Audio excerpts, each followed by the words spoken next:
നിങ്ങളൊക്കെ ബൈക്കും കാറൊക്കെ ഓടിക്കുന്ന ആൾക്കാരാണല്ലോ. ഞാൻ ഓടിക്കുന്ന വണ്ടി മെയിനായിട്ട് ലോങ് ടൂറൊക്കെ പോകാനായിട്ട് ഉപയോഗിക്കുന്ന വണ്ടി ഡോമിനാർ 400 ആണ്.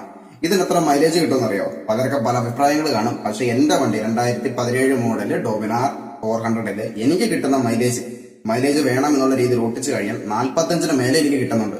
പറഞ്ഞാൽ നിങ്ങൾ വിശ്വസിക്കണം. അങ്ങനെ കിട്ടാൻ വേണ്ടിയിട്ട് നമ്മളൊരു 3500 RPM ഒരു 70 കിലോമീറ്റർ സ്പീഡൊക്കെ മെയിൻറ്റെയിൻ ചെയ്ത് ഹൈവേയിൽ ക്രൂസ് ചെയ്ത് കഴിഞ്ഞാൽ 45-50 ആ ഒരു റേഞ്ചിൽ 400cc ബൈക്കിലും മൈലേജ് കിട്ടും. അത് കൺഫേം ആണ്. പക്ഷെ കണ്ടിന്യൂസ് ആയിട്ട് ആ ഒരു സ്പീഡ് മെയിൻറ്റെയിൻ ചെയ്ത് ലോങ് പോവാൻ നമുക്ക് എന്താ പറയാ ഓക്കെ ആവത്തില്ല. കാരണം റോഡിലെ ബ്ലോക്ക്, വളവ്, തിരിവ്, ഹമ്പ് കാര്യങ്ങളൊക്കെ ഉണ്ടല്ലോ. അതുകൊണ്ട് തന്നെ ലോങ് ആയിട്ടുള്ള ഹൈവേകളിൽ നമുക്ക് ആ ഒരു മൈലേജ് കിട്ടും. അത് കൺഫേം ആയിട്ടുള്ള കാര്യമാണ്. നമ്മുടെ ഇവിടെ ഒന്നും കിട്ടത്തില്ല. പിന്നെ വേറൊരു കാര്യം, നമ്മുടെ സാധാരണ ബൈക്കാണെങ്കിലും കാറാണെങ്കിലും മൈലേജ് ഷോർട്ട് ആവാൻ കുറച്ച് കാരണങ്ങളുണ്ട്. ചില ആൾക്കാരുണ്ട് ഹാഫ് ക്ലച്ച് പിടിച്ചോണ്ടിരിക്കുക. ഈ ക്ലച്ച് 2 വിരലോ അല്ലെങ്കിൽ കാലോ ക്ലച്ചിനകത്ത് ഇങ്ങനെ കുറച്ച് താങ്ങിയില്ലെങ്കിൽ അവർക്ക് വണ്ടി ഓടിക്കുക ഒരു സുഖം കാണത്തില്ല. അല്ലെങ്കിൽ ക്ലച്ച് ഇങ്ങനെ താങ്ങി പിടിച്ചോണ്ടിരുന്ന കഴിഞ്ഞാൽ എണ്ണ കൂടുതൽ കത്തത്തേ ഉള്ളൂ. അങ്ങനെ മൈലേജ് ഒരുപാട് ഷോർട്ട് ആവും. പിന്നെ നിങ്ങൾ മെയിൻറ്റെയിൻ ചെയ്ത് ഒരു നിശ്ചിത സ്പീഡ് മെയിൻറ്റെയിൻ ചെയ്ത് പോവാതെ കാല് കൊടുക്കുക, സ്പീഡ് കുറയ്ക്കുക. പിന്നെ നമുക്ക് തോന്നുമ്പോൾ നല്ല രീതിയിൽ റേസ് ചെയ്യുക. അങ്ങനെ എന്താ അഗ്രസീവായിട്ട് ഓടിക്കത്തില്ല. അങ്ങനെ ഓടിച്ചു കഴിഞ്ഞാലും മൈലേജ് ഷോർട്ട് ആകും. ഒരു നിശ്ചിത സ്പീഡ് 70 to 80 അതിന്റെ ആ റേഞ്ചിൽ തന്നെ കണ്ടിന്യൂ ചെയ്ത് നിങ്ങൾ പൊക്കോണ്ടിരിക്കുകയാണെന്നുണ്ടെങ്കിൽ മൈലേജ് കിട്ടാനുള്ള സാധ്യത വളരെ കൂടുതലാണ്. സാധ്യതയല്ല, മൈലേജ് കിട്ടും. അല്ലെങ്കിൽ മൈലേജ് ഷോർട്ട് ആവും. മനസ്സിലായില്ലേ? ഒരുപാട് പേർക്ക് ഇങ്ങനെ ഇതുണ്ട്, അവരുടെ വണ്ടിക്കാണെങ്കിൽ അത്രയും മൈലേജ് കിട്ടുന്നുണ്ട്, എന്റെ വണ്ടിക്ക് അത്രയും മൈലേജ് കിട്ടുന്നില്ല. അത് നമ്മുടെ ഡ്രൈവിംഗ് സ്റ്റൈലിന്റെ തന്നെ കുഴപ്പമാണ്.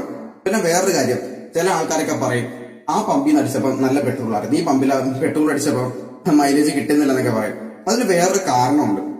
അതായത് നമ്മൾ ഈ ഉച്ച സമയത്തൊക്കെയാണ് നമ്മൾ പോയി പെട്രോൾ അടിക്കുന്നത് എങ്കിൽ, പെട്രോൾ നമ്മുടെ ഡീസലിനെ പോലെ അല്ല പെട്രോൾ ആണെങ്കിൽ പെട്ടെന്ന് വേപ്പറായിട്ട് പോകും, ആവിയായിട്ട് പോകും. മനസ്സിലായില്ലേ? ഈ ഉച്ച സമയത്ത് ചൂടോടൊക്കെ ചെന്നാണ് നമ്മൾ പെട്രോൾ അടിക്കുന്നതെന്നുണ്ടെങ്കിൽ അത് കറക്റ്റ് അളവില് നമുക്ക് അതിനകത്തോട്ട് ടാങ്കിനകത്തോട്ട് വീഴത്തില്ല.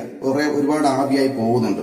മനസ്സിലായില്ലേ? കാരണം പെട്രോൾ വികസിക്കുകയാണ് ചെയ്യുക. അപ്പൊ നമുക്ക് കറക്റ്റായിട്ട് അങ്ങോട്ട് എത്തത്തില്ല, ടാങ്കിനകത്തോട്ട് വീഴത്തില്ല. അപ്പൊ നമുക്ക് ഇത്ര മീറ്ററിനകത്ത് കറക്റ്റ് ആയിരിക്കും. പമ്പിലുള്ള ഒരു കുഴപ്പമില്ല, പമ്പിലുള്ളവർ കറക്റ്റായിട്ട് തന്നെയാണ് ഒഴിച്ചു തരുന്നത്. പക്ഷെ നമ്മുടെ വണ്ടിക്കകത്തോട്ട് ഒഴിച്ചുകൊണ്ടിരിക്കുന്ന ആ ഒരു സമയത്ത് പെട്രോൾ ആവിയായി പോകും.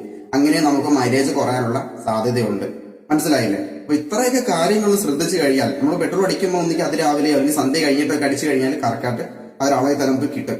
ഇത്രയൊക്കെ കാര്യങ്ങൾ ശ്രദ്ധിച്ചു കഴിഞ്ഞാൽ വണ്ടിയുടെ ഒരു മൈലേജിന്റെ കാര്യത്തിൽ നമുക്ക് ഏകദേശം ഒരു ഐഡിയ കാണും. നമ്മുടെ സെയിം മോഡലുള്ള വേറൊരു ബൈക്കിന് അത്രയും കിട്ടുന്നു, അല്ലെങ്കിൽ മറ്റൊരു കാറിന് അത്രയും കിട്ടുന്നു, നമുക്ക് കിട്ടുന്നില്ലല്ലോ എന്നുള്ള പരാതി ആർക്കെങ്കിലും ഒക്കെ ഉണ്ടെങ്കിൽ ഇങ്ങനെയുള്ള കാര്യങ്ങളൊക്കെ ഒന്ന് ശ്രദ്ധിച്ചു നോക്കും. ചിലപ്പോൾ എന്തെങ്കിലും ഉപകാരപ്പെടും.